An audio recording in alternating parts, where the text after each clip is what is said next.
front lines of freedom. President Joe Biden describes the war in Ukraine and how the U.S. is helping.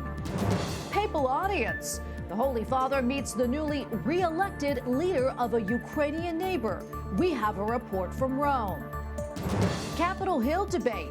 Lawmakers weigh the consequences if an immigration restriction is lifted. And going once, going twice? How the sale of an iconic Hollywood costume will fund a Catholic cause. On EWTN News Nightly for Thursday, April 21st, 2022.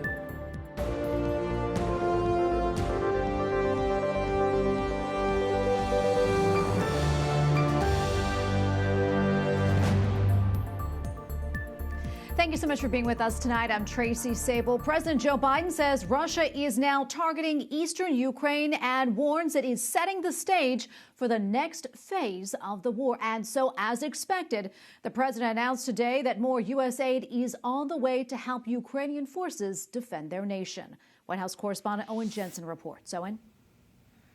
Tracy, before he left for the Pacific Northwest this morning to talk about infrastructure and jobs, President Joe Biden first talked about Ukraine, saying nearly $1 billion more in military help is on its way to that nation to help thwart and turn back Vladimir Putin's invasion.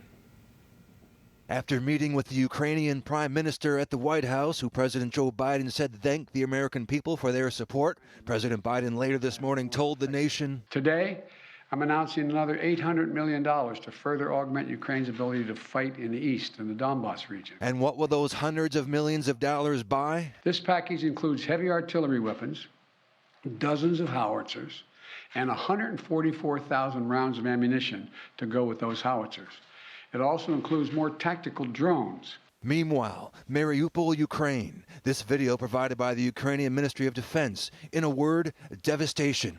Ukrainian officials say at least 95% of the city is just gone, destroyed. Russian President Vladimir Putin has decided not to storm the last remaining Ukrainian stronghold there. Mariupol's mayor said the city was still in Ukrainian hands after Putin tried to claim victory in the strategic port. And in his speech, President Biden called Ukrainian fighters fearless and skilled. You got to admit, must be amazed at the courage of this country, the resolve that they're showing, not just their military, but the average citizen, men and women, young men, young women as well. And President Biden warned of more brutality to come. The security camera footage provided by the Ukrainian government purports to show a deadly Russian rocket attack in the Donbas region. Several explosions in a residential area. According to unconfirmed reports, a 6-year-old girl was killed in the attack and 5 others were injured. Also, the United States is providing an additional $500 million in economic assistance to Ukraine to help that nation pay for things like salaries and pensions. One more note here, the U.S. expects to admit about 100,000 Ukrainian refugees, but thousands of them are right now coming through Mexico. The U.S. says that will no longer be an option except under extreme circumstances only. At the White House, Owen Jensen, EWTN News Nightly. And joining us now to discuss is Republican Representative Mike Waltz from Florida. Representative Waltz, thank you so much for coming on today. We appreciate it. As we just heard from Owen, in addition to weapons and ammunition, the U.S. will also be sending an additional $500 million in financial assistance to Ukraine for pensions and salaries, as well as government programs. How important is that assistance? And also, how do we ensure that the people who need that money receive it? Well, that's a great question. And look, it's good that we're giving this aid, particularly the heavy weapons. But I have to put it in the category of too little and too late. I was out in Ukraine last year, and the Ukrainians then were begging for more sophisticated weapons, the Stingers, the anti-ship missiles, the artillery, the drones.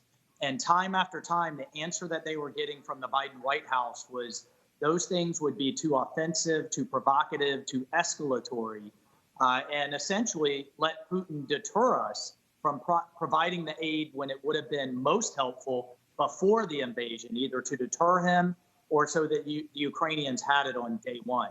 Again, I guess better late than never in that sense. But what I'm still very frustrated at is are these holes that are all over the sanctions. The Europeans are still buying hundreds of billions of cubic meters of Russian gas to provide billions of dollars to Putin's war machine every week. The Chinese are absolutely still doing business. In fact, their ties are getting greater and closer. The Indians, the Brazilians, the South Africans. So while these numbers sound impressive and in Europe is standing more and more unified, there are all kinds of backdoors. And I think that's why you're seeing the Russian ruble recover, and you're seeing the Putin war machine continue. There's a lot more we can and should be doing. Yeah, I want to ask you about this. Russia recently did a missile test of a new intercontinental ballistic missile. What more can you tell us about that and what that signals? How concerning is that? Well, two things here. Number one, this is Russia's newest modern ICBM that they can put a hypersonic missile on that can defeat our air defenses as it stands. They've modernized. We've seen how bad the Russian conventional military is performing, but their nuclear arsenal actually has been modernized at the same time the Biden administration is not supporting a modernization of our nuclear triad, which is the ICBMs, the submarines, and the bombers. And the second point is that Putin is testing these systems to send a message that they work, they're modern, and he's willing to use them. At the same time, the Biden administration is hiding our tests or telling the Pentagon to delay the tests of our systems. That's not how deterrent works. We need to show Putin that our nuclear capability is still very capable as well. And the last thing we should be doing is hiding those capabilities, which will embolden him. All right. Well, thank you so much. We want you to stick around because coming up a little bit later in the show, we want to talk to you about your new children's book. Thank you. Happy to. The Biden administration is facing fierce criticism from its own party over its immigration policy. The growing backlash comes as President Biden plans to lift Title 42, a Trump-era policy that allowed for the quick deportation of hundreds of thousands of immigrants. Capitol Hill correspondent Eric Rosales reports. My sources here on Capitol Hill tell me members of President Biden's own inner circle are having talks about possibly delaying the May 23rd deadline of Title 42, as criticism among Democrats, including Arizona Senator Kristen Sinema, grows stronger. In a letter to President Biden, Senator Sinema states, quote, "We urge your administration not to make any changes to Title 42 implementation until you are completely ready to execute and coordinate a comprehensive plan that ensures a secure, orderly, and humane process at the border." Today, the president was asked by reporters about delaying Title 42. There has been no decision on extending Title 42. Migrants crossing into the U.S. worry lawmakers, like Republican Congressman James Comer. He just got back from the border. Democrats say that a wall doesn't work. Well, it's odd. Everywhere where the wall ends is where we have major crossing of illegals. You know, there's a simple solution to the problem. Let's finish the border wall. Congressman Comer says U.S. Customs and Border Protection's own numbers estimate 1 million people will illegally cross the border within 6 weeks of the moment Title 42 is dropped. Some are headed directly to Washington, sent by Texas Governor Greg Abbott. The 8th bus arrived this morning.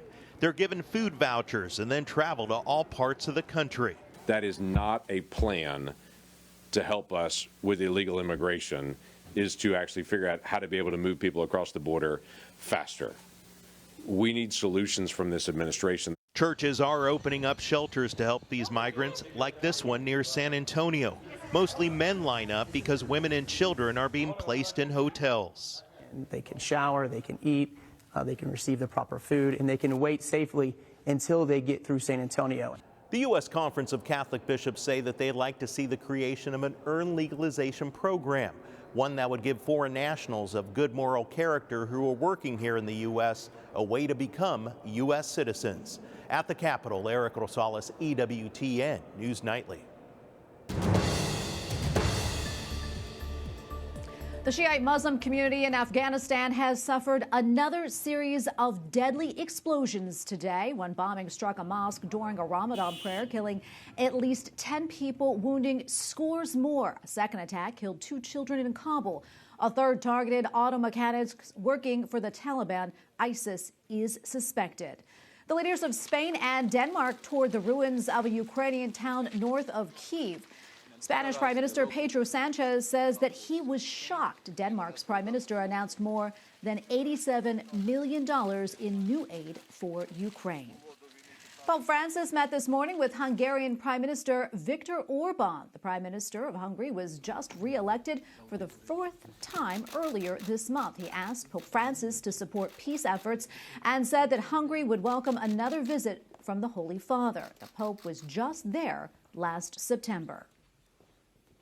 Joining us now from Rome is Andreas Thonhauser, EWTN Vatican Bureau Chief. Andreas, great to see you. Can you tell us a little bit more about this meeting today? Yeah, Tracy, Pope Francis met with Hungarian Prime Minister Viktor Orban today, this morning, for about 40 minutes. He did not meet with any other Vatican officials, as it was not a so-called official visit. But we know what they discussed during the meeting, and it was primarily about religion and the state, about the protection of the environment, and also promotion of the family, a topic very close also to the heart of Orban and his government. This was the first semi-official trip abroad for the Hungarian Prime Minister after the elections in his country earlier this month. Now, European media and heads of state in the European Union showed the surprise about Orban's clear election victory. Many had thought he would lose because of his quite close relationship with Vladimir Putin. But the fact that he seems to be quite close with the Russian president hints also at the importance of the meeting today. The risk of a dramatic escalation of the war in Ukraine is very high. Pope Francis has invested himself in finding a diplomatic solution for this situation, and therefore today's meeting has a special significance. And Andreas, can you talk to us a little bit more about Prime Minister Orban and his background? Well, Viktor Orban and his government are a rather complex and also very controversial topic here in Europe. Mainstream media and even politicians in the European Union have portrayed him close to being a despot. First, he refused to accept more refugees from Northern Africa, opposing the EU mandate for that several years back. And then he exerted a significant control on Hungarian media. That is something that cannot easily be denied. And in recent weeks, he has strongly opposed European sanctions against Russia. He also did not allow weapons destined for the Ukrainian resistance to cross his country's borders. Now, at the same time, Orban, since the beginning of the invasion of the Ukraine, has welcomed refugees on Hungarian territory.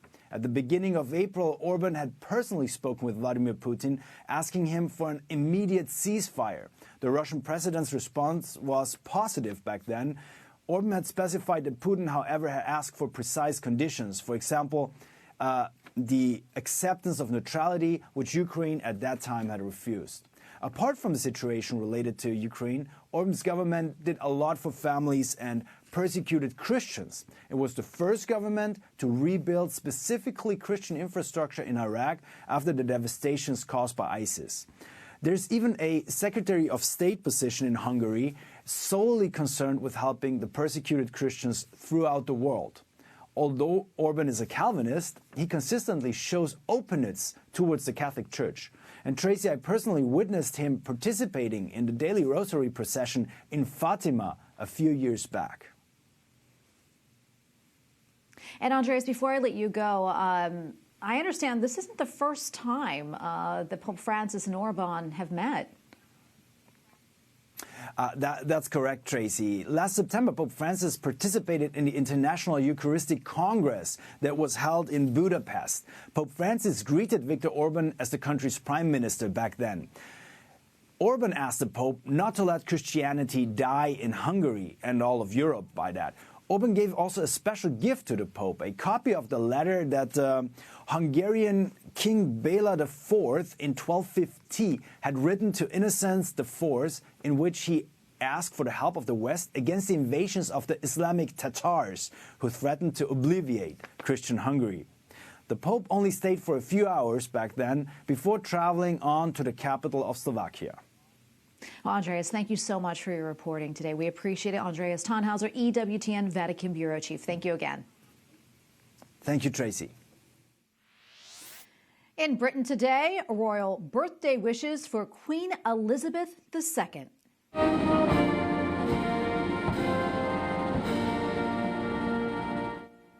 The Queen marks her 96th birthday today. Ceremonies at Windsor Castle featured the Queen's Guard Band. The Queen celebrated privately at Sandringham Estate. Coming up, how the Biden administration seeks to reverse pro-life conscious protections for healthcare workers.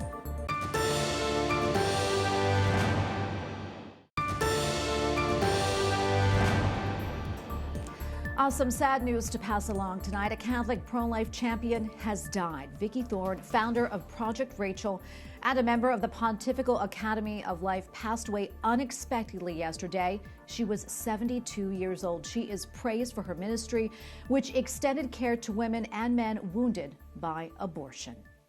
The Biden administration is poised to do away with conscious protections, possibly by the end of the month. Politico reports the White House wants to scrap Trump-era rules allowing medical workers to refuse services that do not align with their religious and moral beliefs. HHS has confirmed a policy change may be underway.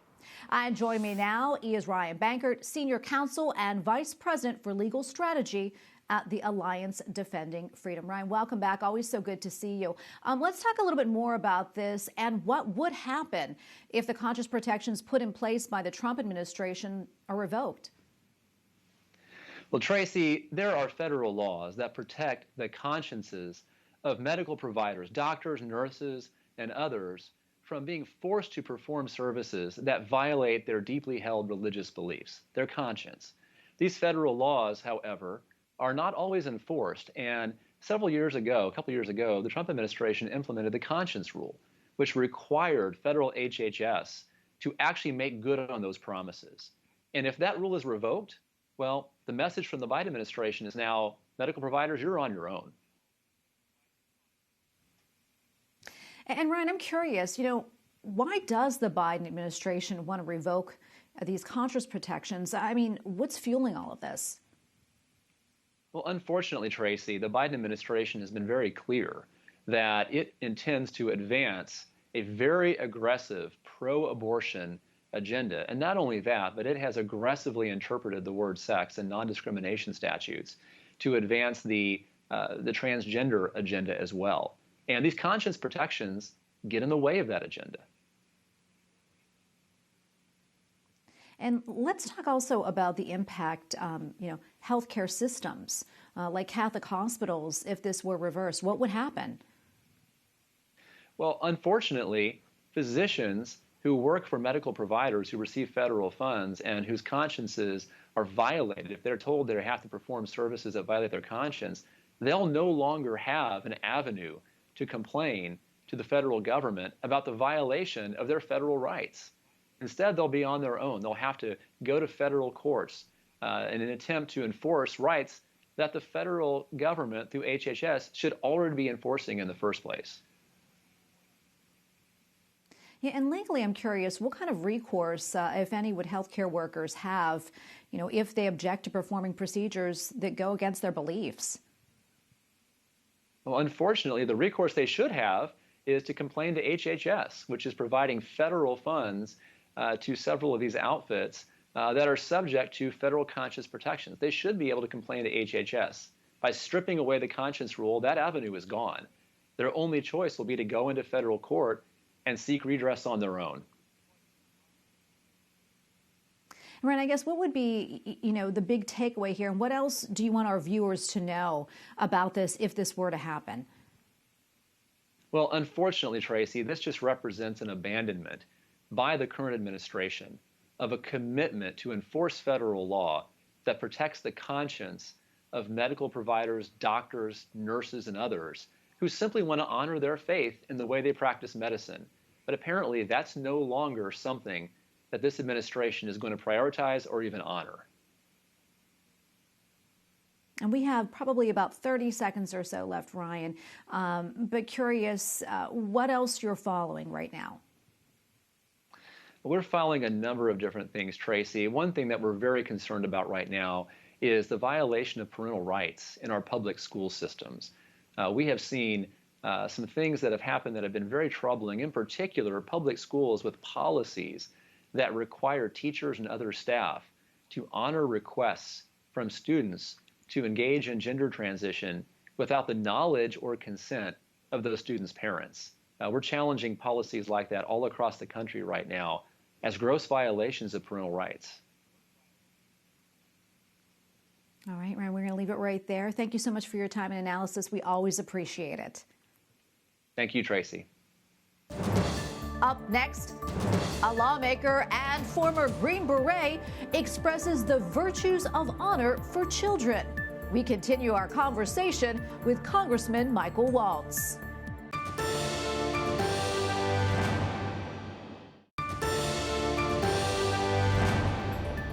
A new book is teaching children about the values of faith, family, and service.